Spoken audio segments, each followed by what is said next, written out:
Comment étudier la cybersécurité en 2025? Dans cette vidéo, nous allons essayer d'identifier quelles sont les pistes à recommander aux débutants et peut-être quels sont les points à suggérer à ces gens-là qui sont dans le système depuis quelques années mais qui n'arrivent pas à avancer. Alors, avant le tournage de cette vidéo, je me suis permis d'aller sur YouTube, voir un peu c'est quoi la réponse à cette question. On m'a recommandé plein de sites, comme d'habitude, Axobox, TryHackMe, VanNoble. J'avoue qu'en arrivant sur les sites, j'ai énormément profité de ces connaissances-là parce que j'ai une certaine base dans la technologie. Et ce qui n'est pas le cas avec tout le monde. Souvent, les gens qui veulent apprendre un domaine, ils démarrent des zéros. Vous allez sur les sites là, vous allez comprendre que on vous apprend une spécialité, donc le pentesting, l'été d'intrusion. C'est très loin à la personne qui veut commencer à apprendre la cybersécurité, qui ne pense pas dans la cybersécurité en commençant le pentesting. Il faut commencer par le fondamental, les notions élémentaires. Et c'est pour cela, moi, je vais vous recommander la programmation.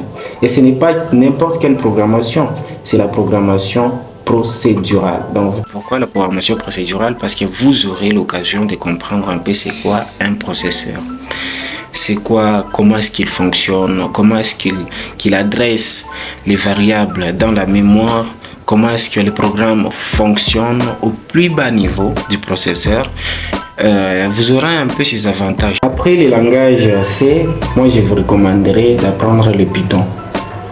Pourquoi le Python? Parce qu'il est aussi manipulé dans la cybersécurité, ça c'est une raison, mais justement parce qu'il est riche en termes de fonctionnalités, par rapport à des modules proposés, par rapport à des classes développées, des méthodes prêtes à utilisation. Donc il a un peu répété en 2-3 trucs dans le domaine. Alors après l'apprentissage de Python, maintenant vous viendrez sur un système Linux et vous allez voir que vous allez bien avancer parce que vous avez déjà des compétences en langage C, à savoir que Linux est écrit en C, donc c'est le langage C qui tourne derrière Linux. Le noyau il est écrit en C, purement C, donc c'est un peu comme ça. Après Linux, vous apprendrez les réseaux. Après les réseaux informatiques, vous ajouterez un peu 2-3 trucs sur la configuration des systèmes, la configuration des parfaits, la configuration des etc. La configuration réseau en général. Après les réseaux, bien évidemment, vous pourriez aller loin dans le GSM, vous pourriez aller loin dans les télécommunications, vous pourriez aller loin dans la mathématique, aller loin dans la technologie. C'est un peu comme ça. Donc la base des bases, c'est les langages C. Après les langages C, des 3 trucs en Python.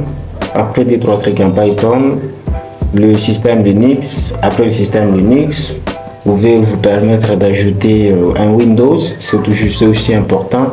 Après un Windows, 2-3 trucs en réseau informatique, 2-3 trucs en réseau télécom, en réseau GSM, et c'est un peu comme ça, et l'affaire est bouclée.